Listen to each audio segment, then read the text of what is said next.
Welcome to the Terrible Podcast with your hosts from SteelersDepot.com, where you can find all your latest and greatest Steelers news.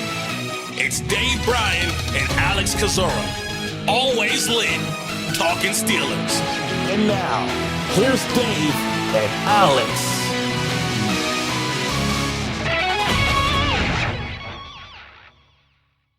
Welcome to the Terrible Podcast, Season 16, Episode 3. He's Dave Bryan. I'm Alex Kozora, SteelersDepot.com. Thanks for being back with us this Wednesday. Steelers Nation, couple disclosures off the top. Dave and I are recording this Episode 3 on Tuesday evening around 7 p.m. Eastern Time, and there is no special edition of the Terrible Podcast today, on Tuesday, I should say, because there was no practice on Tuesday for the Pittsburgh Steelers. Rain drove the team out basically right after they came down the steps, practiced for 10-15 minutes, warmed up, and then up the stairs they went. They finished practice in a walkthrough in the indoor gym nearby, but that was about it. So, Dave, hopefully the first day of pads, which was supposed to be Tuesday, will occur today on Wednesday.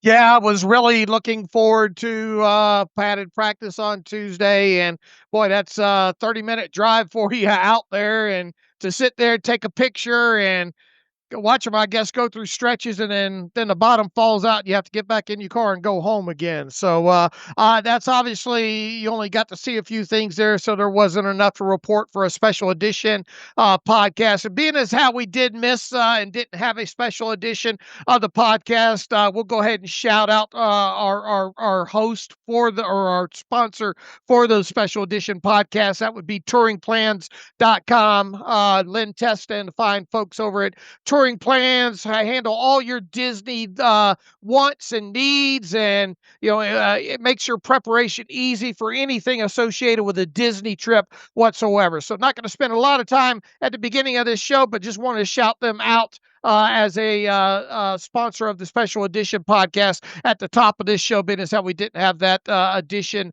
on Tuesday night there. But yeah, Alex, we even though they didn't have a practice, or at least a practice that you were able to observe today, we still have quite a few things to talk about here. And one of the things we have to talk about was put some finality to part of the conversation that we had in the Monday Terrible Podcast about one Cordarrelle Patterson. And we spent a good, 10, 12 minutes talking about, why hasn't Cordarrelle Patterson been cut yet? What's his status? He hadn't practiced through the first 4 padless practices of training camp, and just what's going on there. And it probably wasn't even 30 minutes after we were done with that podcast, Cordarrelle Patterson broke the news that sources told Cordarrelle Patterson that he was cut on his day off. So the Steelers made that official on Tuesday morning, that they terminated the contract of Cordarrelle Patterson.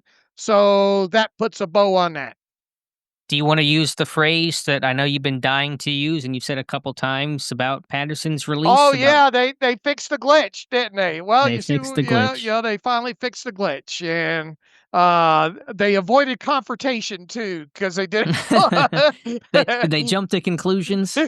Yeah, there was no jump to conclusions, Matt, or anything like that. You see, what we try to do here is we avoid all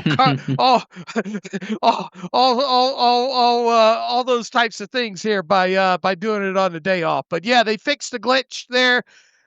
Save a little bit of cap space. Not if you want to talk about a 1-for-1 with Chuck Clark and Cordarrelle Patterson, they saved a few cap dollars that way there. But why they carried him 4 days into training camp and didn't let him practice to go about cutting him, we'll never know the answer to that. I suppose they just want to get a little bit of a look at guys like Caleb Johnson and Kenneth Gainwell and a few of these undrafted guys on the roster, and got to a point where they knew they were putting the pads on, and Cordarrelle, they probably didn't want him to practice, so they just turned him loose. With the benefit of hindsight, was it a bad decision for the team to sign Cordarrelle Patterson? No, not overall. I mean, what'd you have invested in them in cash total? A little over 3 million, I guess, for the, when you combine signing bonus and base salary for last year. And, you know, a handful of, most of his good work was obviously done during the Indianapolis Colts game, but he gave you a couple other plays here and there, and you obviously had the potential of the upside of kickoff returns, which unfortunately we never saw. So what you know. It was worth the investment. Now, had they spent like $5, $6, $7 million on him for 2024, that would probably be a different discussion. But I mean, it was worth the gamble. It was worth the risk. And unfortunately, sometimes these things don't pan out. And yeah, they have a little bit of dead money associated with 2025 because of the signing bonus. But you just look at that as just sunk cost into what they actually paid him as far as cash total goes for 2024. So. Uh, it's just one of those things that didn't work out. Just consider it a 1-year deal, and you move on. Yeah, I don't think I would call it a bad decision. Remember, that came literally hours after the NFL made the kickoff rule change last year to the dynamic kickoff return model. And so they signed the most prolific kick returner in NFL history, albeit one on the backswing of his career. But I get the attempt. I think it was a mistake not to really get him any kick return work in the preseason. I don't know how much ultimately that would have mattered. He didn't get a return opportunity until November because early in the season, the weather's good. Teams are booing the ball out of the end zone. Everyone's trying to feel out the kick return model, so they're playing it safe. And then, of course, Patterson had the ankle injury that cost him a month of the season. So I don't think it was bad. I don't know why it took until yesterday and really today the official announcement, or Tuesday. We're getting our days mixed up here. Recording this Tuesday evening. This is going up Wednesday. But point is, I don't know why it took it to this point to dump Patterson. I thought post-draft would be the time to do it, but I think, as you said, as I've said, you get to lay the land for these new faces, your Gainwells, your Johnsons. They look good to start training camp, and so that finally tells you, okay, time to cut ties with Cordarrelle Patterson. Yeah, and once again, it's not like you were tying up a ton of cap space overall, especially when you look at top 51 roster displacement. And in this case, you can, for all practical purposes, call this a Chuck Clark. You signed Chuck Clark and you cut Cordarrelle Patterson. Yeah, they weren't day for day type things, but I mean that's essentially how that worked out with cap space and the offset and all there. So once again, it's unfortunate it didn't go better for Cordarrelle Patterson in 2024.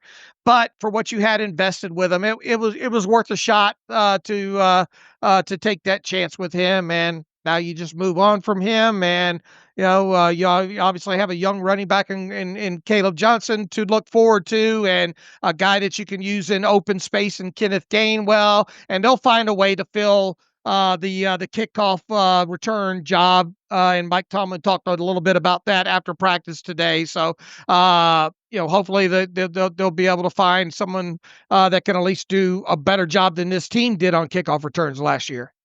Well, that's not hard to do. They were dead last in kick return average last year. Patterson dead last of those with double-digit return attempts. So low bar to clear, but one they need to clear, and hopefully more than just scrape by clearing. Let's talk about that briefly. I want to talk about the other roster moves Pittsburgh made Tuesday. There was a flurry of them, but just since we're on the subject of Patterson and kick returns, Mike Tomlin, speaking after Tuesday's rained-out practice, mentioned some of those names in contention to be in that kick return mix. Remember, NFL rules, you got to put at least two guys in that landing zone. He mentioned Kenneth Gainwell, Jalen Warren, Caleb Johnson, Roman Wilson as potential possibilities. Gainwell returned kicks last year. Caleb Johnson might be able to do it. Warren's done it in the past a little bit. Roman Wilson find more ways to create himself some value and ways to get on the field. So that seems to be a solid group of four to work with. Yeah, and how does that match up to what you've seen in the line so far? Pretty much the same. I mean, there are other guys getting work, but in terms of guys who have good or blocks to make the roster, those are the four other guys who have gotten work, and guys you'll probably see in the preseason to some degree: Trey Sermon, Deshaun Jameson, Evan Hull, I think Beanie Bishop's been in that line a little bit, but I think Gainwell, Warren, Johnson, Wilson, you can confidently say two of those names will be back for their first kick return against the Jets week 1. All right. Mike Tomlin was asked, do you consider kick returner a pretty open competition here? He says, I do, but we're not devoid of candidates. Really, really excited about Kenny Gainwell in that area. Certainly Jalen Warren's got some experience in that area. We're looking at Caleb Johnson. We're looking at Roman Wilson. We're not devoid of candidates. I'm pretty comfortable with the pool of candidates. There's still some work to sort out. So we use candidates. I don't know how many different times in there. So they do have some candidates, and we'll just have to see what they show in the preseason here and who takes advantage of the opportunities. One thing it sounds like we got, and it's not a big surprise whatsoever, but Mike Tomlin was asked, would you prefer Calvin Austin III not do that if he takes on a bigger role? I'm assuming he means punt returns. And he says, no, I like him there. He's got a desire to be the best in the world. He's made some dramatic improvements. He was moving in that direction over the course of the last season. He's excited about taking another step in that area. So barring basically an injury to Calvin Austin III, it sounds like he's going to be the team's punt returner again. And he should be. He was like, what did we say, top 5 or something in the Fifth. NFL? He was 5th. Yeah, 5th overall when it comes to qualified player, with the qualified amount of returns and all like that. So that sounds like there's going to be no movement there. And if it wasn't Austin, who the heck would return punts? I can't even think of a good candidate. Roman Wilson, maybe. Gainwell hasn't done it before. Warren and Johnson don't really have the skill set. You don't want those guys getting blasted on a punt return. So I'm fine with Austin being there. But just one last thought. Isn't Gainwell just this year's Cordarrelle Patterson? Receiver, runner, returner. Isn't it the same guy, but hopefully a better, younger, faster, and I would say a better receiver than Patterson too?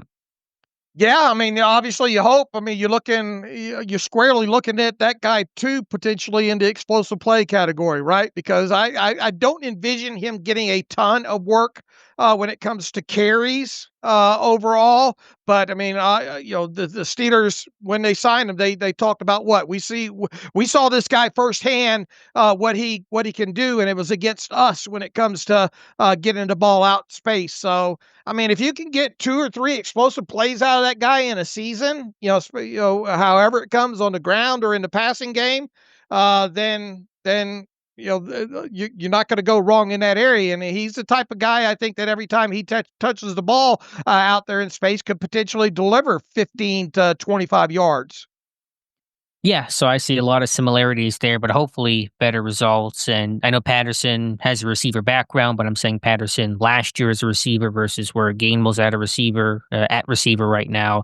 And just to kind of give one last thought, a training camp stat, which I know can be a dirty word sometimes, but through the first 4 practices, Kenneth Gainwell had more receptions, 6, than he had carries, 5, which I think kind of fits how they view using Kenneth Gainwell this year. Yeah. Yeah. And what was the stat from was it last year or the last however many years, more receptions and carries? The last Steelers running back to have more receptions than carries was Verron Haynes, which I think was in right. 05 or so, about 2 decades ago. And I think Gainwell has a chance to be the next guy on that list. Okay. All right. All right, Dave, let's get to the roster moves Pittsburgh announced on Tuesday. A lot of players moving and shaking, some injuries, some players being signed. I'll read off the tweet this team sent out. The team signed defensive tackle Dominique Davis, tight end Kevin Fulch, running back Lou Nichols. They waived injured Montana Lemonious-Craig and Jeremiah Moon, and then officially announced the release of Cordarrelle Patterson. So Davis comes back to the team after being released earlier in training camp to make room for Chuck Clark. Fulch will help replace DJ Thomas Jones, who was not waived injured, which could suggest that injury is not as significant initially as the team thought. So that's promising, but we'll see. Lou Nichols will help replace those running back carries left by Patterson. Lemonious-Craig had a soft tissue injury sometime during Sunday's practice, and Moon had a calf injury early on Saturday. So Moon, the most notable name here besides Patterson, playing special teams and defense last year for Pittsburgh, blocked punt against the Raiders. He got hurt in camp last year, hurt in camp this year. Unfortunate for Jeremiah Moon. We'll see if either of those guys get an injury settlement and become free agents. Yeah, Dominic Davis had no problems getting that number 69 jersey back that he had to turn in a couple of days ago. Don't know much about the younger players here. Kevin Folsch, I guess that's how you pronounce his last name, and Lou Nichols, the running back. He was a Division II leading rusher at one point, wasn't he? Nichols? Yeah. That sounds right. The name sounded familiar. He was drafted, I believe. I'm trying to catch up on his backstory. He was taken as 7th round by the Packers in 2023. He did finish his career he was at Central Michigan the whole time, I think. Okay. He ran for 1,800 yards in 2021 there with the Chippewas. So he had one really good season, a down year. That 2022 is final collegiate season. So they're going to see if they can get something out of Lou Nichols. All right. When it comes to Lemonious-Craig, as we talk, the unfortunate aspect of being near the bottom end of the roster is you don't have room for much air or injury, so to speak. And one little minor injury can get you off this roster very, very quick. And that's unfortunate for Lemonious-Craig. And as far as Jeremiah Moon and that calf injury, I mean, you're talking about a guy that's got, some ability to rush the passer, a guy that can play on special teams. Heck, he had a block punt, right, against, was it the Ravens last season? The Raiders. Moon. The Raiders, yeah. Raiders. So the thing about both these guys is you expect them to clear waivers. You expect them to revert to IR on Wednesday afternoon, and then we'll wait through the 7 days to see if either one of those guys get injury settlements. And barring those injuries being super serious, that's probably going to be the case with both those guys. I think long-term potentially with Moon is, and we've seen this happen in the past, that guys that maybe get injured right before the season starts or during training camp and then get waived with injury settlements. Sometimes those guys end up circling back somehow, some way, either to the practice squad or the 53-man roster. So maybe we haven't seen the last of either one of these two, but for this to happen right now at this point of the offseason, especially if these guys get injury settlements and are off the roster, probably not going to be talking about either one of those two for a while. Now, the interesting thing when it comes to Jeremiah Moon is you're kind of looking at, all right, assuming they kept the four outside linebackers in Watt, Highsmith, Herbig, and Sawyer? Did you mention Zach Sawyer? And Sawyer as your top four, which, I mean, that almost seems like written in stone, barring injury at this point. If they were to keep a fifth, it would be because of special teams abilities, and Jeremiah Moon could have indeed figured in on that. Now, who else would he have potentially been battling? Potentially a fifth inside linebacker, say someone like a Mark Robinson or a Bruner or something like that. So him going off the roster, in so many words, might help specifically one of those inside linebackers there when it comes to a potential roster spot. But yeah, calf injury, I don't know how serious it is. Obviously, if he's not given an injury settlement in the next 7 days, that would lead you to believe that maybe it's longer than 3 weeks into the season type of injury, because normally these injury settlements are for at least 3 weeks so that the player can get a credited season towards free agency. Moon was walking pretty gingerly when they took him off on the cart on Saturday's practice, so we'll see about that. And even if he didn't make the 53, which would have been very much an uphill climb, he would have been on the practice squad, I think. Would have been a good call-up for special teams help, for depth, whether, had there been injuries, an outside linebacker or even inside linebacker to help just give special team snaps there. So unfortunate for Moon. We'll see. As you said, sometimes those guys circle back. I talked to Braden Fajoko. He told me whenever he had his torn pec last year, team told him, we're going to release you on the settlement. We're likely to bring you back if you're healthy and you're good to go. And they did. Did that with Julius Wolshoff last year, Master Teague a couple years ago. So we will wait and see. But that's the likely course of action for these two guys. They're going to clear waivers, land on IR. We'll see if they get a settlement from there. Right. And Folch, by the way, went to University of New Haven, which I believe is a D2 school. Was productive down there. I think it's a small school guy you were kind of thinking of earlier. And Nichols went to Central Michigan. I had him flipped. Yeah. Folch is wearing number 84, so we'll take Patterson's number. We'll see if AB chimes in about him wearing 84. And Lou Nichols will wear number 35. Cordarrelle Patterson and the Instagram post last night got a chuckle out of him. It looked like he was double strawing a couple of margaritas there. So you ever do that, Dave? Huh? Oh yeah, I've double and triple fisted some adult beverages several times in my life in former lives. And but not been cut by an NFL team. No, not to my knowledge. Okay. Yeah, not to the state attorney. All right. All right, Dave, where to from here? Not much for practice today. The only real notable takeaway we were able to squeeze out of practice before the rain came in was Broderick Jones was not dressed, not working today. Calvin Anderson taking first team left tackle reps. Mike Tomlin, though, saying that he expects Jones to come back for Wednesday. Now, I am curious to see, will that be full participation? Returning fully can be two different things. Returning can be dressing, going through individual work, and not team. I don't believe Tomlin specified to what degree Jones will return, but any level of participation is a good thing because sometimes those soft tissue injuries can be 2-3 week nagging type things. And so him getting back any capacity, should that be the case, will be a good sign for a very much needed to return Broderick Jones. I'm shaking my finger right now saying, you're not going to get me, Mike Tomlin. It'll happen it will officially happen when it happens. You're skeptical he'll even return in any capacity tomorrow? No, I'm not saying that. I've learned in the past. Mike Tomlin said, "Yeah, he expecting to be back tomorrow, and tomorrow comes and goes, and that player's not practicing for whatever reason." So, okay. I mean, look, at least it's not serious, or at least it doesn't sound like it's serious. So, and obviously, if there's one guy that you hate to see lose reps in training camp, it's Broderick Jones for sure. For obvious reasons here. So hopefully he's right. And hopefully during the Wednesday night special edition podcast to wrap up practice, we're talking about Broderick Jones was back and back taking a normal amount of reps at left tackle. And looking good doing it, hopefully, with the first padded practice. It should be noted, since the team knew today that Jones would not practice, their intent was for Anderson to work first team left tackle. Could that be the natural flip-flopping as him and Dylan Cook have done? Maybe, but it would also suggest to me that Anderson would be next man up if there's an injury to either offensive tackle, especially Broderick Jones during the season. And that plays into the observation that you gave with Cook being the left tackle the other day. It was just that was the plan for that day to flip those guys. And when Jones was unable to practice, they just kept with the plan.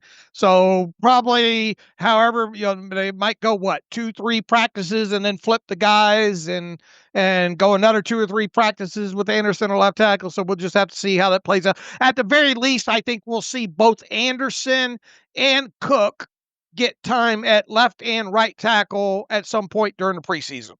Agreed. I'm with you there, Dave. You mentioned Chuck Clark a couple minutes ago. Did you get full contract details on Clark's deal with the Steelers? Yes, I did, and that ended up being a 1-year deal for a minimum base salary of $1.255 million, which is the minimum for his credited seasons. He has, instead of a signing bonus, he has a $162,500 roster bonus in his contract. So if he makes the initial roster, then he'll get that bonus. It's still considered likely to be earned because he was on the Jets roster last year. So it goes against the cap, and this is a veteran benefit contract. So it comes with the reduced salary cap charge of a second year player, plus the $162,500 roster bonus there, and then that would make his cap charge on paper right now as being, what do I have here? $1.1975 million. So almost $2 million, and you had saved what by cutting Patterson? $2.8 million, I believe, was his base salary. So the offset of that is, I don't know, 1.6 and some change, I guess, roughly right around in there. So a little bit of money to be saved overall over there, and there's no fully guaranteed money in the Clark contract. So if something doesn't work out, well, you can cut him and save the $162,500 signing bonus. And I would imagine too that this has a split clause in this one, split salary clause as well too. So should Chuck Clark get injured between now and week 1, has to go on IR, he would do so on a reduced split salary. If Clark gets through the rest of training camp into the first preseason game and plays fine, whatever that means to you definition-wise, what are the odds he makes the 53? I like it. I like it a lot. Okay. So above 50%. Yeah. If he stays healthy throughout this thing, even though he doesn't have an elite value on special teams, he can still be on like the field goal block team and 1 or 2 units, I suppose there. But I think you could do worse for a backup safety. And look, I mean, what are the chances what are the chances of him potentially topping Thornhill on the depth chart? I still think those odds are not high, at least not right now. And if he just plays fine and only fine, I don't see the compelling reason to have Clark jump Thornhill. But I think you're right that he would have a pretty good chance to make the 53 as good safety depth. And look, even if he makes it as let's say one of the 4 safeties on this team, and you still intend on playing a lot of these 3 cornerbacks, like Mike Tomlin has talked about, and like we've since talked about, you still need 7 inactives, right? Or most weeks 7 inactives. You're going to need at least 5 on any given week, probably, and potentially 7 depending on any call ups or whatnot. So, I mean, you could potentially. He's not a bad guy to have on the shelf should you need him at any point because of the experience that he has, and you're not paying him hardly anything. So it'd be a very inexpensive inactive should it come to such. Yeah, I hear you. I think that's well reasoned and well argued, and we'll see. But there's certainly an opportunity for Clark to stick on the 53. All right, Dave, any other news of the day before training camp practice or around training camp practice? Am I missing anything? Trey Hendrickson of the Bengals, apparently he's going to come into Cincinnati for Wednesday for today. And report seems like he's going to now go from holdout to hold in. No contract seems to be struck in that long offseason dispute, but I think he got sick of being fined $50,000 each day and decided to go in from Florida to Cincinnati. Yeah, I think he made whatever point he's trying to make, but Mike Brown doesn't sound like he's going to. It's going to be real interesting to see this thing play out. And our buddy Joel Corey, I don't know if you read the article the other day. It was very good. Yeah, very good article that he wrote on ways that maybe the Bengals can get a contract done with Hendrickson there. And I'll tell you this, I'm not signing anything if I'm Hendrickson if I don't get at least the first 2 years fully guaranteed. I mean, he's got a great argument, especially not only with what he's done the last couple of seasons, but when you look at what TJ, and look, I know sometimes this can't be apples to apples and oranges to oranges and all like that, but he's got a great argument based on the cash flow and the guaranteed money that TJ Watt got at his age, that he should at least get the first 2 years fully guaranteed. Now, the Bengals have been behind the times, much like the Steelers were, and really only recently started breaking that. They did it with Jamar Chase, obviously, as far as full guarantees past the first year for non-quarterbacks and all. But it'll be a huge win for the Bengals if they get him done with the only fully guaranteed money being 2025. And Shane Henderson needs to fire his agent because look, he's such a big piece of that defense, right? And there's been a lot of questions about the money that they spent on offense and how the defense was last year and how much, if any, it's upgraded over last season. Well, it's definitely not upgraded if they don't have Hendrickson on the field and all, and he could technically technically, I guess, sit out. He'd get fined and all like that. Those fines would obviously he's not going to go that far. We know he's not going to go that far. But I would think twice about signing a contract for that does not include guaranteed money for beyond the first year. Now, the Bengals would say, okay, you don't want to sign what we're offering as our best offer. Well, then just come on and play on your final year of the deal as it is now, and then he'd really be shorting himself out. Well, he said he will not play on his current contract. Does that become ironclad? Will he follow through? We'll see. But the Watt situation, to kind of relate this to Pittsburgh, I think certainly complicated it because Hendrickson and Watt are a couple months apart from each other age-wise. Production-wise, Hendrickson led the NFL in sacks last year. I still think most people, ourselves included, would put Watt in a tier above Hendrickson, but Hendrickson, part of the AFC North group of pass rushers, among the best in football, Garrett, Watt, and Hendrickson, and the Bengals certainly need him because he is, as you said, kind of their main source of pass rush. So interesting to see how this thing goes. I guess there's been some progress there by Hendrickson reporting with the team, being around his teammates, but what will he say to the media? Last time he spoke to the media during the spring, he kind of ripped the team, just straight up, just started roasting them and on their own ground. So we'll see if that's the same tack this time around or not. But that is an update around the AFC North. And look, they still have the threat of the franchise tag down the line. And who's the former Rams offensive lineman that was with the Bengals? Whitworth. Yeah, boy, he didn't have a lot of good things to talk about when talking about negotiations with the Bengals and all. So that's a tough organization to get drafted by and get paid by. For sure. Some other news around the league, just to tie a bow on the Minkah Fitzpatrick conversation, since we got to hear the full extent of his interview with the media in Miami for the first time since the trade in June. Minkah said all the right things, only lightly touched on his time in Pittsburgh, thanked the organization, said he had a good experience there, did say it was unfortunate with how things ended. You can maybe read into that what you will, but said he's excited to start his career part 2 in his return to Miami. Yeah, you got to really respect his opening statement that he gave in that press conference. He said a lot in that opening statement. Thanked the city of Pittsburgh and the fans, and as you stated, said it was unfortunate the way things ended. I have to think that he asked that there be no questions beyond, after he delivered his opening statement about what had happened and the coaches and all that he had played for, meaning, obviously the Steelers and then the previous Dolphins staff and all like that.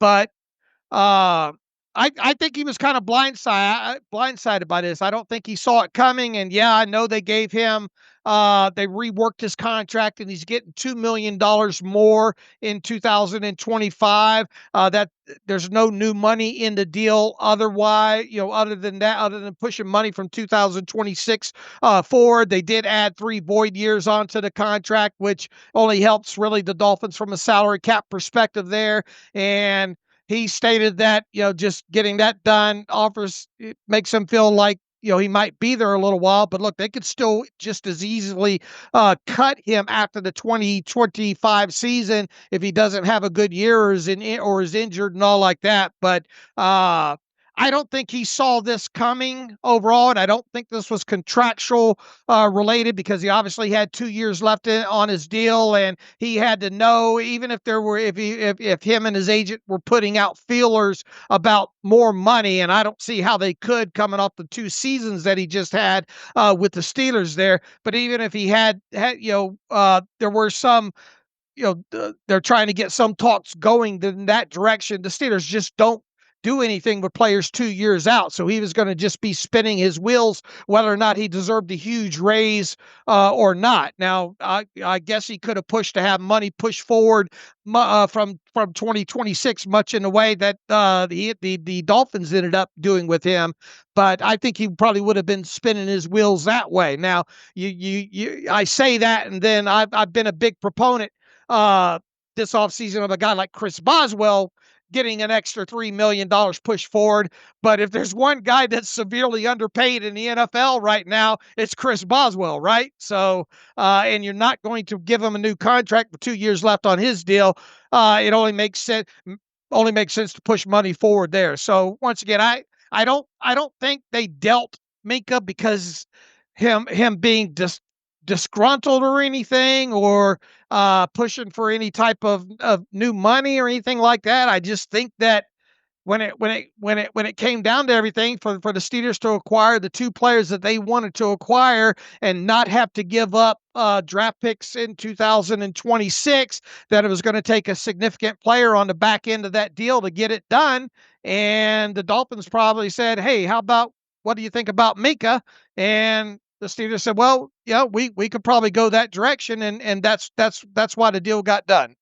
All right, fair enough summation, but classy comments from Minka, and Pittsburgh will see him later this season in week 15, whenever the Steelers host the Dolphins on Monday night. One other piece of kind of related Steelers news, but kind of not. This one surprised me a little bit, Dave. Nate Herbig, brother of Nick Herbig, announced his retirement today. He signed a contract with the Washington Commanders in the offseason, and after playing in Pittsburgh, getting hurt last year, missing the season, and is now going to hang up his cleats. So now only one Herbig in the NFL. What was it last year? Rotator cuff or something? I believe so. Shoulder. It happened the last hour of training camp, a freaky thing, so super unfortunate. But yeah, it was a shoulder rotator cuff type injury. Yeah. Now we should expect to see him at the Steelers games now, right? He's got a lot of free time, so sure, he can go support his brother as a fan.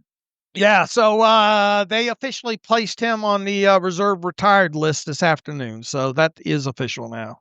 Wish him well in the rest of his career. All right, Dave, where to from here? Mike Tomlin speaking after practice. Obviously, not a whole lot to say. Not a whole lot was happened today. Talked about a plan with Aaron Rodgers. Rodgers has worked every rep possible that a normal starting quarterback would get throughout the first 4 days, but Tomlin hinting there'll be some days off coming for him in the future. Yeah, he says, keep watching. We have a plan. My goal is to always give these guys what they need to be ready, depending on the guy. That may change when I minimize certain guys based on their experience. All it does is provide an avenue for more reps for someone else. Any days I might give Aaron off, or reps that I might give him off, it's an opportunity for a guy like Will Howard. This is Mike Tomlin's greatest hits, volume 6. Mm-hmm. Opportunity for a guy like Will Howard to get additional work and aid his developmental process. That's the lens through which I see all of it. You can apply that to another position and other veteran players. I'm going to give Jalen Ramsey a day or two off in this process, and it's going to be great work for a guy like Dante Kent, for example, there. Let's see. They get back. Hopefully they'll get back out there on Wednesday, right? First padded practice. Maybe they go 2 padded practices here with Aaron Rodgers, and hopefully he has within that is one of his best days of camp so far. And then we'll probably see a day off for him. So I would imagine. And here's the thing, though. You got a new quarterback here. You got a quarterback that was not with the team during OTAs. While he was with the team in mandatory minicamp, he is self-admitted that it was mostly him watching and observing things. You want to still get him time, so plenty enough reps during training camp so that you don't have to play him a lot, if any, during the preseason there. So it will be interesting to watch how. But on the flip side, you're not going to work this guy every practice at training camp either. So we're just going to have to play it by ear, like Mike Tomlin says, and just kind of watch how they handle it overall. But there will be days off for him. I guess the question just is how many throughout training camp. I dang sure would not have him partake in that. I don't know if I'd have him partake in that scrimmage with the Bucks. Just because out of fear of him getting hurt. Yeah. Because sometimes how them guys aren't supposed to hit the quarterback, but they end up hitting the quarterback. Right. And if it's not your teammate, you care a little bit less if you trip into the guy or bump the guy than it would be if it was your own teammate. So fair point there. I imagine at some point over these next 5 days, assuming weather is able to get all 5 practices in, you'll see Rodgers get 1 day off at least over this span, which will get more reps for a young guy like Will Howard and Skylar Thompson. If you're interested in the quarterback reps so far, I can pull it up. All right. For you. We have that charted just to give some numbers to it. One of the many things we chart, and I'm trying to find, so I'm stalling for time. So Give me 1 second here, Dave. I All right. gotta find the post. But he did. While you do that, Mike Tomlin was asked on Tuesday if he has a timetable on Isaac Seumalo. He says, "I don't." You can still characterize it as day to day with him. So it doesn't sound like we should expect Seumalo back on Wednesday. And I don't know. I hate guessing about these things because I say something like that and the guy's back. But at the very least, it doesn't sound like Seumalo is going to take part in Wednesday's practice, and I'm sure Mike Tomlin will be asked about him again, and he'll call him day to day. But that's the latest on Seumalo. Who else is that hasn't been cut? Has been sidelined. We talked about Right. Broderick Jones. Who else? DJ Thomas Jones, which Right. if he wasn't waived injured, that would suggest they expect him to come back before camp, you would think, but I don't know if he'll be out there tomorrow or today, Wednesday. They did just sign a tight end, which presumably is going to occupy those snaps. Also, Quindell Johnson, the backup safety, has been limited in the last 2 days, last 2 practices. So we'll see if he gets back out there in full today. All right. So the injury list shrunk just by the transactions alone, right? And the cuttings shrunk by the team waive injuring some of those players. Right. That's one way to do it. Quarterback reps, by the way, Rodgers 56, Rudolph 41, Howard 28, Skylar Thompson 19. That's to the first 4 practices. That was Thursday, Friday, Saturday, and Sunday. So Rodgers ahead, which is normal. This disparity is pretty common year over year. Maybe a little more of a split at number 4 quarterback and Thompson getting more reps than a typical number 4. There's been some decent rotation between Howard and Thompson, but those are the reps. We'll track it the rest of the way. So Howard really right at half of Rodgers' snaps, right? Yeah, I guess so. Exactly half of what Rodgers has gotten, correct. Okay. All right. That's good to know.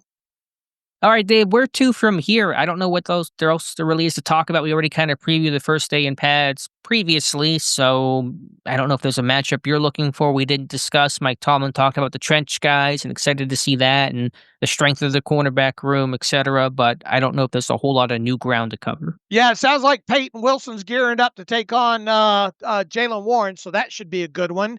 Caleb Johnson versus anybody is obviously going to be exciting. Maybe they send Malik Harrison or who else? Good to see him against Mark Robinson. Mark Robinson would be fun. Yeah, that'd be a good one as well too. So yeah, all the same stuff that we kind of previewed, going into the Tuesday practice, we can pretty much rubber stamp there, and it'd just be great for these things to not get weather interrupted. What's the weather outlook for tomorrow? Do you know yet? Supposed to be good, but so was Tuesday's outlook. So Wednesday today seems okay. Maybe rain Thursday and then rain earlier Friday, but should be good because that's the night practice. So we'll just take it one day at a time, and I'll always bring a towel, as Dave says. All right. What do you think about Roman Wilson potentially working with the Gunners on the punt return team?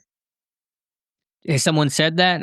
Mike Tomlin said, where could Roman fit in on special teams? He says that's to be determined. He's certainly a willing worker. He's caught kicks and punts in pre-practice and so forth. His contributions are not going to be exclusive to that area. He's working with the Gunners on the punt team. He's a very willing guy in that area, but how he performs will determine those things.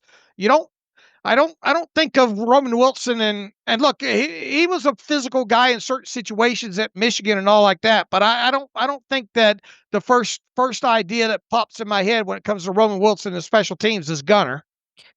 Oh, I think it's trying to find ways to increase value and versatility and reason to dress you on game day. Even as a backup gunner, if somebody goes down, just the more hats you can wear, the better off you can be in a position like Wilson is.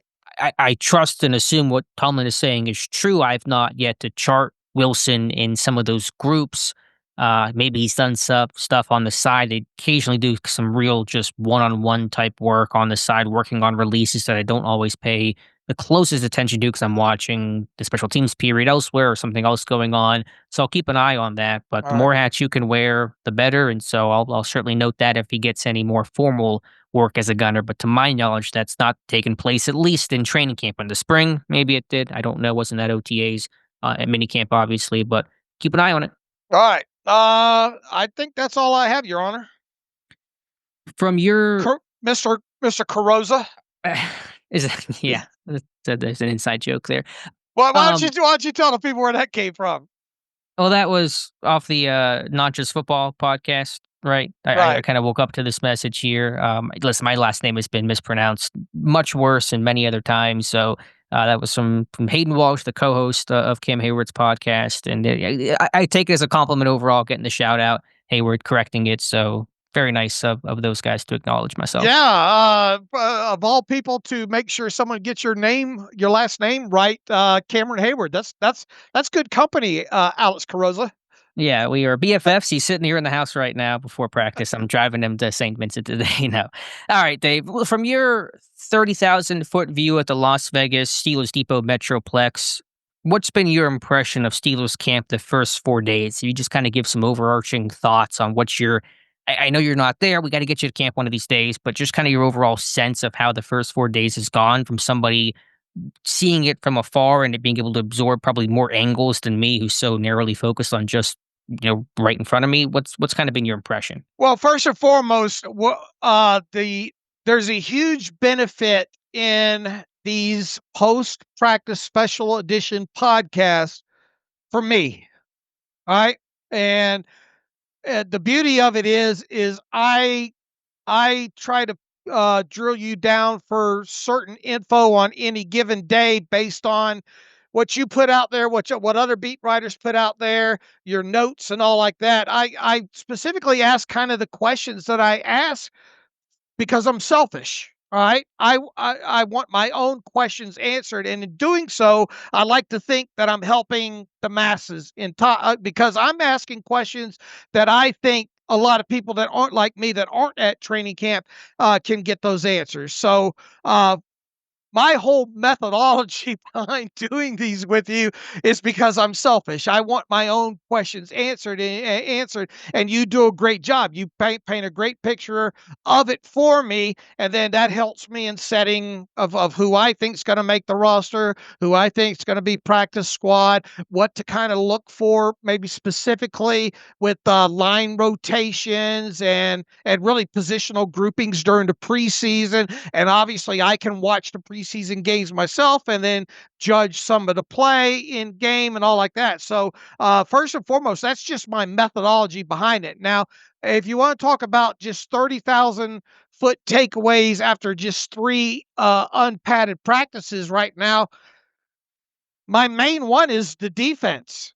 I'm excited about this defense, and I don't see how anybody can't be right now, especially when you talk about the secondary as a whole. And yes, they lost a great player in Minkah Fitzpatrick, but one of the things that I tried to drive home when they acquired Ramsey and now they have Slay in the fold and all like that is just kind of the unpredictability, I think, and how we're going to actually. It's going to be interesting to watch how this team plays in the first 4 weeks of the season by using a lot of 3 cornerback situations, especially when you have a chess piece such as Jalen Ramsey. And I think you've got obviously a great front. If there's any questions about this defense right now, it's the defensive lineman up front, not named Cameron Hayward. I think that's it. I think that's the only questions. I think Peyton Wilson had a great rookie season. I expect him to get even better. I think Queen can be even better than he was his first year in Pittsburgh. Elliott obviously had a great first season. You would expect more of the same of that. You're outside of you. Hopefully TJ Watt stays healthy. And I think the addition of Sawyer gives you a solid number 4.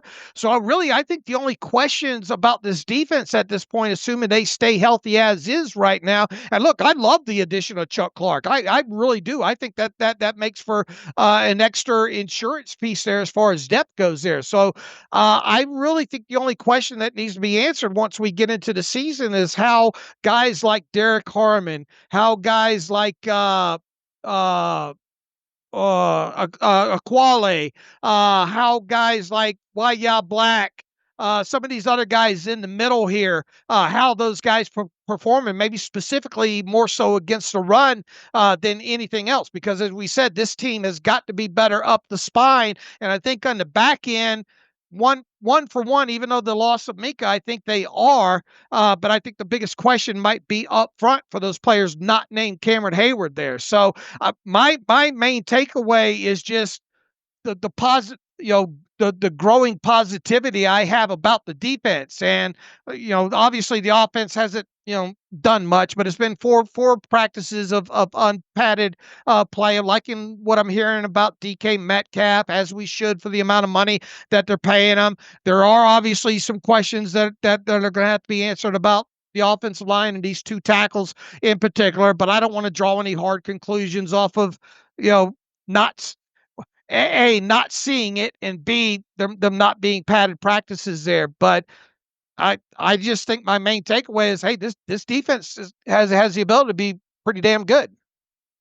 I agree. You certainly have felt that so far. The talent on paper, the little bit of production, a little bit of play that we've seen in these non-padded sessions. The question will also be just how the group comes together in communication and whenever they see new offenses and new looks. And I wish Pittsburgh would be playing like Kansas City in the regular season this season just to see how they defend an offense. They've always historically had big time trouble defending. But what is your impression? Not that it means much, if anything, but has the national media warmed up to Pittsburgh in terms of their chances this year? I kind of get that sense from the little snippets I hear, here and there. Some people warming to the idea of Aaron Rodgers in Pittsburgh, the defensive play, Pittsburgh's ability to challenge for the AFC North. And I don't think anyone's putting them in Super Bowl contention right now. I'm certainly not. But is there a feeling of a little more optimism about this team now that things are more settled, the roster is largely set, and you've gotten a couple of practices in? I think it has on the talking head circuit, if you will. And I think it's because of the buzz. The Ramsey buzz, I think, is mainly fueling that, I think, at this stage. Look, we talked, and I don't think that the talking head national media goes as deep as what we've said. And once again, we got to quantify this. It's been 4 practices, but this rookie class so far is holding its own, right? They are. I think it's been impressive, not just for Harmon. Harmon's certainly been impressive, but a lot of these guys, whether that's a Caleb Johnson or a Will Howard or certainly a Jack Sawyer or even a Dante Kent in the 7th round, playing well and showing why they were draft picks. I think the main reasons you're starting to get this feel of the talking heads, if you will, maybe being a little bit more positive, stems from 2 people, Jalen Ramsey and Aaron Rodgers. And you might say, Aaron Rodgers, hey, he hadn't done anything. I think just from as much run as that interview I think most of this is coming from that Kyle Brandt interview. I think a lot of people expected the question about Terry Bradshaw to be answered one way, and Aaron Rodgers took the high road and really I couldn't have written anything out even better for him to say there. And I think because of the run that got, I think maybe some people are saying Aaron Rodgers is a bad teammate. He's going to be a cancer. He's going to put his teammates in bad situations by opening up his mouth. I think in that lone interview, because of the play that got, has maybe have some people kind of questioning how Aaron Rodgers will fit in Pittsburgh. So I think that, along with the buzz that Jalen Ramsey has in the first 4 practices, I believe those are the 2 main things that's got the talking head circuit, if you will, kind of saying, hey, maybe this team can be a top 10 team in the National Football League this year. Yeah, that's my sense too. And again, so much will change. None of this will really matter whenever the ball gets kicked off week 1. If Pittsburgh struggles out of the gate or any point of the season, the negativity will be there. If they succeed, then the positivity will be there based off the results. But I do get the sense just from a national perception, there's more optimism now than kind of the questions that were lingering during the 3-month Rodgers wait and all the quote-unquote un-Steelers-like moves the team was making this offseason. I think you're feeling a little bit of a shift from the perception about what Pittsburgh is building towards right now. Yeah, and look, I mean, we're going to continue until even if Broderick Jones strings together 2 or 3 good practices here, right?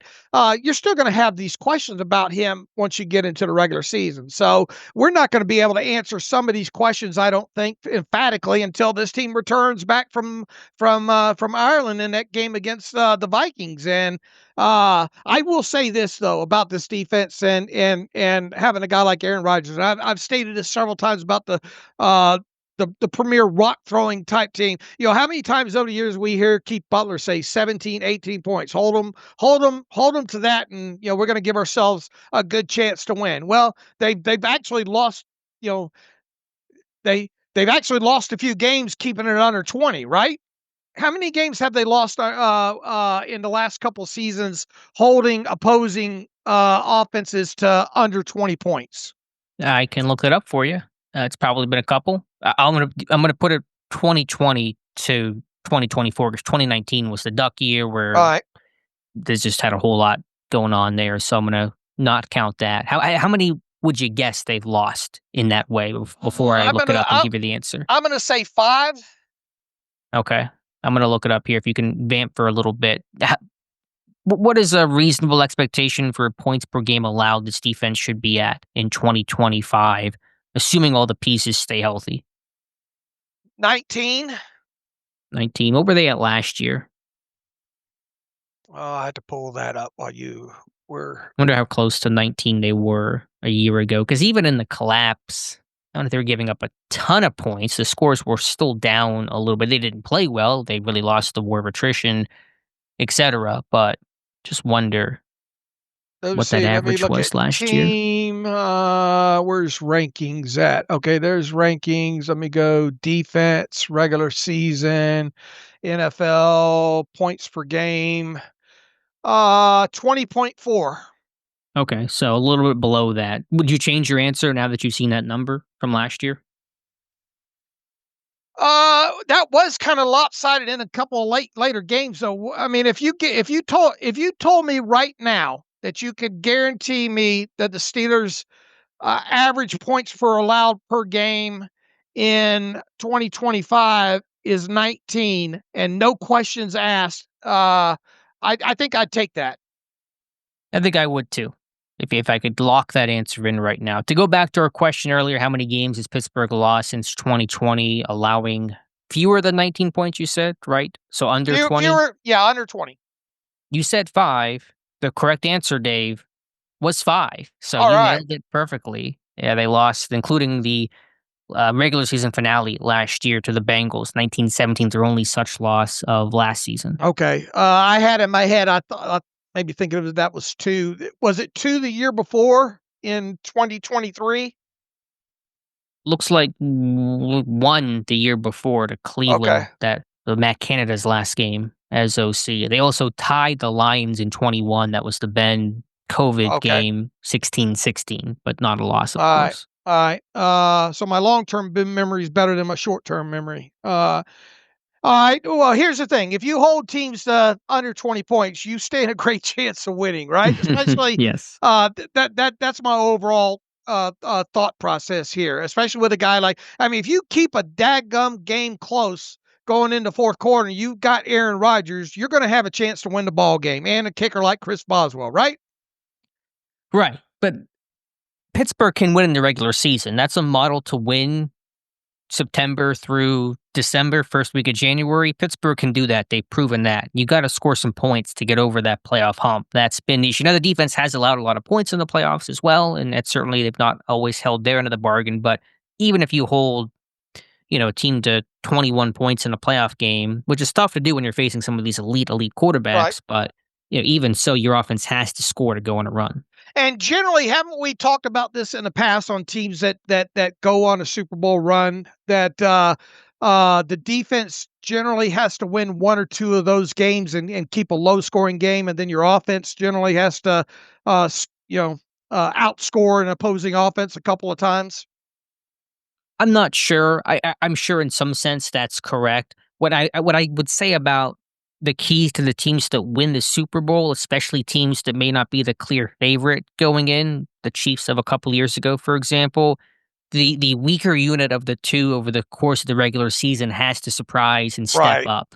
Right. Think about, remember the Colts had a terrible defense that one year. They got healthy, they got Bob Sanders back and went on a run in the playoffs. I think in their Super Bowl run in, what was that, 06. Steelers in 05, known for defense, regular season. The offense, though, got hot. They came out throwing to beat Denver, to beat the Colts. The offense really started making plays there. Defense did well, of course, but the offense really turned it on. So I think that's the key, is the weaker unit has to really step up. In this case, of course, that'd be the Steelers offense. And look, they got to get to the playoffs first, right? So,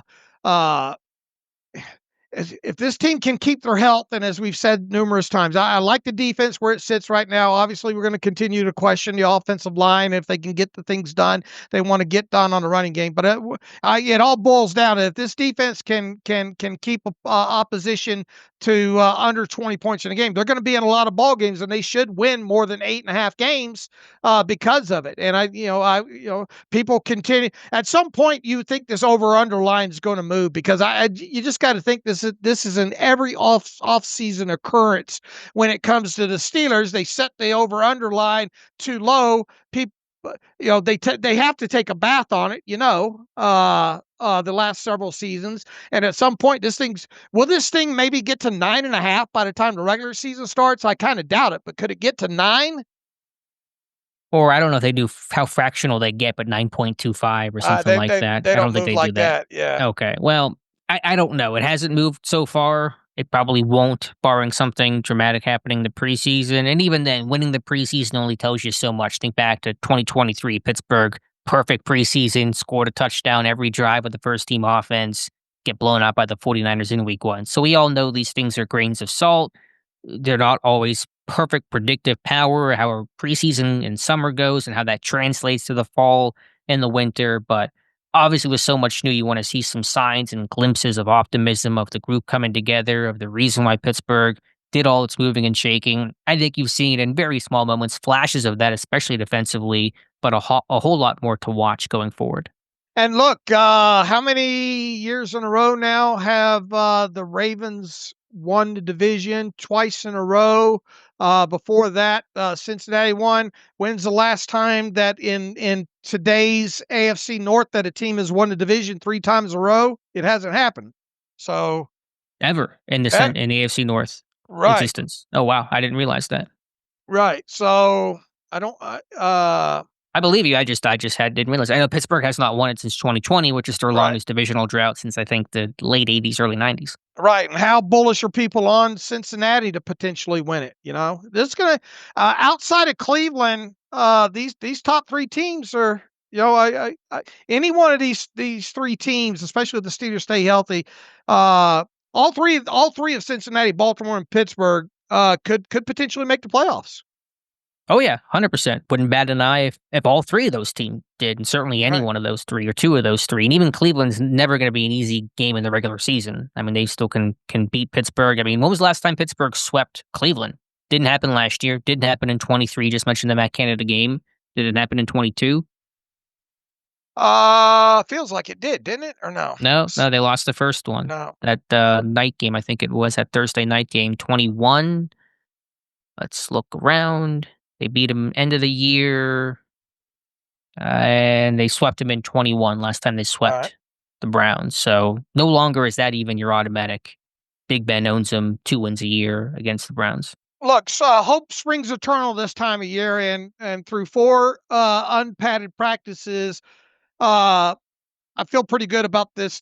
I feel a little bit better about this team than I did coming out of the last season. I do too. But as you said, and I will admit it, there are maybe some rose-colored glasses there where I think most teams feel this way at this time of year. Maybe not Jets fans, but most other teams do. And it doesn't mean a whole lot a month from now. All right. I think I've got one email in here today. All right. Let's get to it and close out today's show. All right, Jonathan Ammerman writes in, hello, Dave and Alex. TJ is signed. With that done, we can expect him to be on the team for at least 3+ more years. Outside of TJ, I've been thinking about the other outside linebackers. What if this could be the last year for Alex Highsmith? I know he's under contract until 2027, but what about trading him after this season and signing Nick Herbig? I wonder if he is the better player in 2 or 3 years, maybe even now. So why not get ahead of that and not let him walk. Meanwhile, you've still got Jack Sawyer as your third outside linebacker, and 3 years later, you can make the decisions between about an aging Watt, Sawyer, and Herbig. He says, I like Highsmith, but I wonder if Herbig can be the better pass rusher, and seeing him walk after this year would be a bummer. Obviously, it is very early for this kind of talk. The only reason to bring it up based on training camp and hearing good things from this group as a whole. Jonathan, why not just keep all of them? And they'll have the ability to do that from both the cash and cap standpoint. Because as we've already talked several times this offseason, the list of internal extension candidates for next offseason is already going to be low as far as big money guys. Potentially Porter, potentially Benton. Could you go after Herbig and get him to, based on what he does this year, if it's a moderate season, and maybe potentially get him to agree to a deal per se, not the same dollar value, but kind of in relation to what Highsmith's was in relation to Watt's previous deal? I mean, is that totally out of the question? No. I think they could potentially get something like that done. And what's Highsmith's average yearly value, like 17 million or something like that, his APY right now? Could maybe you get Herbig locked up for that amount? But having Watt, Highsmith, and Herbig to those contracts, you could get it done, because look, from a cap perspective, especially next year, if you signed Herbig, his first year cap number wouldn't be all that taxing. And obviously you have the increase in the Watt one, and you could still potentially get this done, especially look, it is too far out. What if you don't what if you don't extend a guy like Benton or Porter to a big money deal? but how many snaps is Herbig going to get at 17 million average yearly value? And that is Highsmith's number. It just, I get the reader's point. Will there have to be a conversation to make a decision? I'm not saying it gets done. I'm saying you could have at least conversations about extending him. But in the flip side, he's going to be thinking, can I be an Andrew Van Ginkel in another organization if I play out my rookie deal and then hit free agency and then become the number one guy? Now look, we saw what happened last year. Guys got dinged up and all like that. And unfortunately, Herbig was one of those guys. Has he technically played enough, done enough, as far as a pass rusher and a run defender to put a $17 million APY on him? The short answer is no. For Herbig? Right. No, not yet. But this season, he's played really well whenever given every opportunity. I view him as a Bud Dupree-like, where he's going to play out his contract. I know Bud got tagged, right? Or was that a fifth-year option on Dupree? Whatever it was. And then he hit free agency and got a big deal with Tennessee. I think Herbig has a chance to do the same. But I get the reader's point. What if Herbig has a really good year? Is there a conversation about making him the starter of the future and then figuring out what to do with Highsmith from there? I don't see that as the likely scenario, but I think it's an interesting point we will start talking a little bit more about next summer. Well, I think his main one of the main things that he opens up about is why not trade Highsmith. Okay, well, obviously that's not going to happen this offseason, but he's talking about next offseason there. Right. Well, if Highsmith has a down year for him, and let's say it's like 3 or 4 sacks and he misses numerous games, what's his market value going to be in a trade for a contract that he's carrying around at that point? Well, then just assume cut him. The point is getting Highsmith off the roster and securing Herbig long term. I think is the suggestion or the idea or the thought. My answer to that is just why not have all of them for one more year? Well, the reader would say, well, I want Herbig in Pittsburgh for 4 more years, 5 more years, and an extension is the way to do that. Well, you're probably going to have to overpay him to do that, and is that smart to do? Why would you have to overpay him? Because once again, he might think that, okay, I only played 400 snaps and I did this, and my market value is this. If I played one more season, who would ever thought look, I was a huge Van Ginkel fan. when he came out, but he has even exceeded my expectations at this point. Look what he's making right now. Herbig's got to look at that guy as being a kind of a poster boy for what he could potentially do in another organization as a starter. How many sacks did Van Ginkel have last year? Oh, let's see here. He had 11 and a half, 2 Okay. interceptions. I don't see Herbig putting up those numbers unless there's an injury that gives that runway to him. I don't think. I'm not saying he does that. Van Ginkel, how many snaps did Van Ginkel play last year, though? Started all 17 games. I don't know the Right. snap count. About 900 plus snaps last year. Right. You can't expect Herbig to put up those kind of numbers if he's not playing full time. Right. So it's not equivalent then to use the Van Ginkel contract. Well, I'm talking about should he hit free agency maybe, and because of the supply and demand and all like that. I think he'd get paid and would get paid well. I don't think there's a concern about overpaying the guy if you were removing Highsmith from the roster, though. I mean, these are all obviously hypotheticals. I don't think it's going to happen, but I do get the point. Because, okay, you go into next summer, Herbig's last year of his rookie contract. Are you just saying, okay, play out the contract, and then Herbig, you're gone? Because Highsmith's still under contract through 2027. You got Sawyer. Yeah. Yeah, but what if you love Nick Herbig and say, man, this guy still had a good year. We love this guy. How do we try to keep Nick Herbig around? That conversation has to probably at least take place. Don't you have to explore options? Sure, and that's why I said you can have the conversations with him, and then obviously whatever he does this year. I mean, we're going off of not even knowing what his market value. We got to see him play this year, and he's got to play. In no way, shape, or form is he worth what Highsmith is making even right now as an APY. But could he get himself in a position in limited playing time where that guy? I mean, because look, every time he has been on the field for the most part, he's there, right? Of course, he's been a highly, highly efficient player. But I think the question is, and I think I know your answer to this, do you see a scenario in which Watt, Highsmith, and Herbig are all playing on good money, big money, elite money, long-term deals? Not right now, no. Okay. Because I don't see that happening. Right. I don't see any scenario in which that ends up happening, be it next summer, the free agency after that, etc. And look, you're not going to move away from Highsmith anyway unless he falls off the cliff, right? And I just can't see them, if Highsmith goes out there and has another 10, 11 sacks this season. I mean, why are you going to want to move away from that, Yeah, I think the response, and I think what you were getting at into your idea of like why not keep them all, is what you'll do is. Well, what I meant is keep them all. Is keeping them next season. Yeah, right. Yeah, 2026. That's where I'm going. Yeah, you keep them all for 2026, play out that season, and then evaluate ahead of that free agency. If Herbig is a star in the making, then maybe you do look at Highsmith and see, do we cut him to give Herbig the deal, or you look at, of course, what Highsmith has done over the course of these next 2 seasons and have more information before you make that decision. So that's probably the approach Pittsburgh should take. Allow this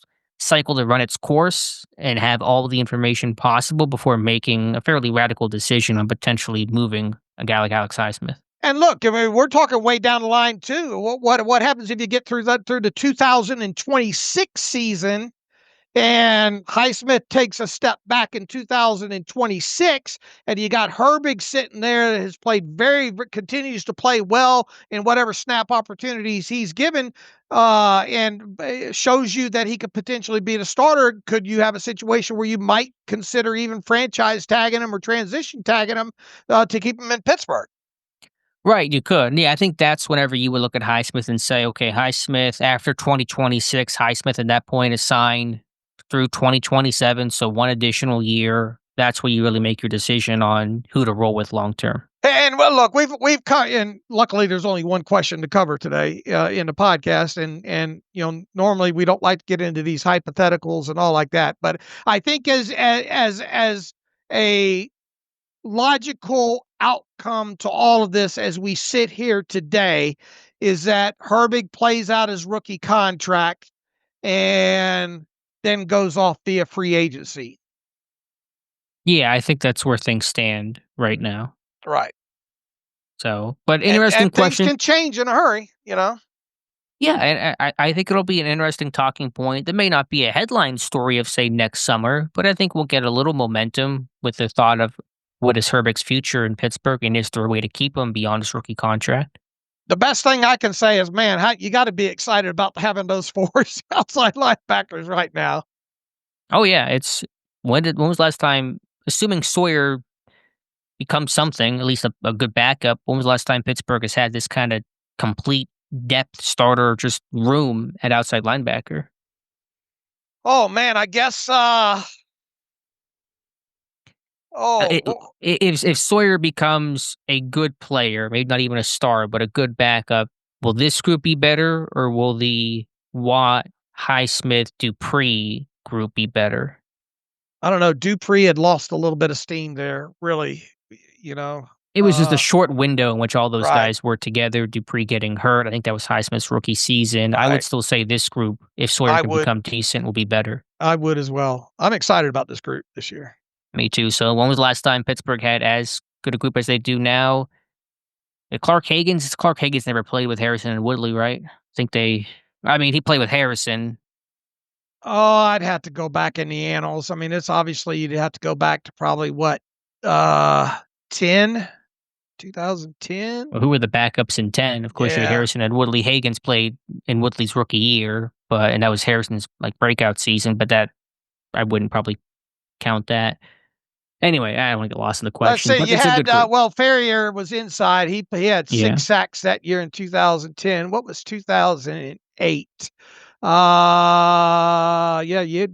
outside linebacker had more than, it was Andre Frazier. Yeah, it was just really Harrison and Woodley that year. Pick me out a good year. What about 2010? We already went through 2010 was Harrison with 10.5, Woodley 10. The next outside linebacker would have been Worlds with 2. Yeah, by the time Worlds kind of picked up, that was when Woodley and Harrison were starting to fall off. So I don't know. This group could be the best in a long, long time. At least since 2000, right? Who was in the 2000 group? Gilden and Porter, 13.5 and 10.5 of those two. Nobody above 1 other than that. 1999. Because it's the depth that makes it interesting. Yeah. Let's see. I mean, Pittsburgh has always had 2 great outside rushes, but the third and potentially fourth it would have probably been a team in the 90s then.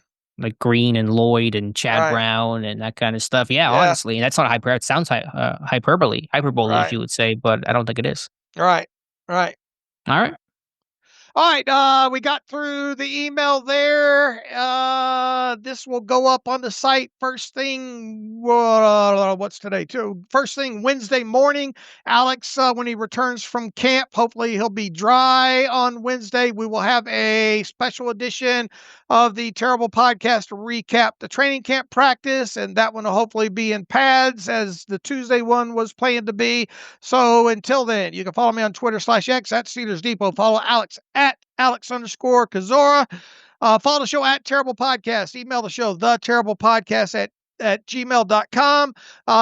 If you want to donate, SteelersDepot.com, hit the donate button. If you like an ad-free version of the site, SteelersDepot.com, hit the ad-free button. Follow the directions that way. So until Wednesday night, as always, thanks for listening to the Terrible Podcast with Dave and Alex.